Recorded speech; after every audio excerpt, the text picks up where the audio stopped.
Hey there, it's Simon from NOBUL, and today we're going to be diving deep into one of the 5 secrets on understanding your unhappy wife. And we're going to dissect how your intentions, yes, your intentions, can profoundly affect your wife's emotions. And I also need to tell you before we start that at some point in the next 5 minutes, you will not be alone in thinking this is not you, or this is not exactly how it is in your relationship, or even calling bullshit on what I'm about to say. But here's the problem with that. You are here because you cannot decode what is going on with your wife. So just take some time to think through each one of these 5 lessons as we drop them. Spend some time thinking about your intentions of thoughts when you do get a bad reaction from your wife. And then please just decide if you think what we're telling you is the truth or not. So here we go with the first secret. Women are akin to radio antennae, not just any old antennae, but those super sensitive ones, the high-tech ones, because they've got like a Sherlock Holmes ability to intuitively sniff out negative energy and pressure. Their Sherlock radar is generally much more fine-tuned than us blokes, a bit like dogs hearing a whistle only designed for them. They are hearing those high frequencies. And why do they have this? Well, it's actually down to her primal programming. Her survival in the past literally depended on finding a man who could protect, who could hunt, and someone she could trust. So she has to be able to read you.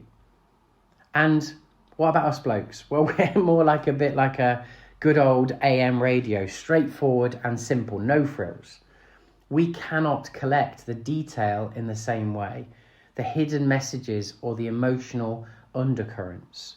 And this very trait can be like stepping on a feelings landmine for our partners without us even realizing it. But here's where it gets interesting. Your wife's radio antennae is attached to a highly sophisticated emotional radio, tuning into the frequencies of your intentions. She's tuned to your energy, be it negative or positive. If you're saying the right things but radiating as much warmth as a frozen fish finger, she'll catch on. And she'll catch on really quick. But here's the good news. In the same way your wife can pick up on your sour notes, she can also find the rhythm of your positive intentions.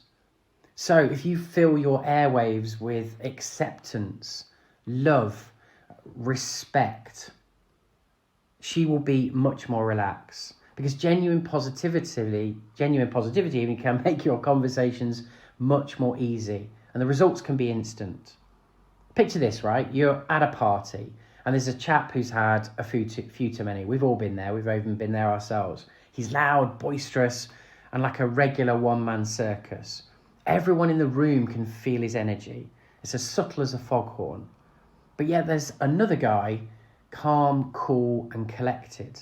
His positive, easygoing energy radiates just as strongly, but in a much more appealing way. And just like those guys at a party, your wife is going to react differently to those vibes. So here's your takeaway.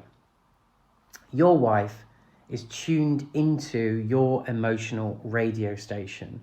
Don't play the wrong tunes. Sour notes only amplify the problem. She can feel if you are 1 foot out of the relationship.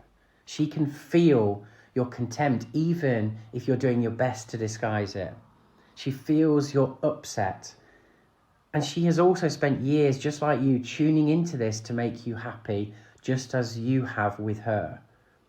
And so the only way out is to change the channel. Play more positive tunes. So be aware of your emotional broadcasts and manage them. And yes, we do advocate that you lead this, even if she seems to be the one creating the crisis in the relationship. You cannot control her reactions or her happiness, but you can up your game. Just be better at showing up. I hope that helps. And stick around for the next secret to understanding an unhappy wife, which we will drop to you in the next few days. But today we've decoded the power of intentions and energy, your ticket to a happier and more harmonious relationship. Thank you.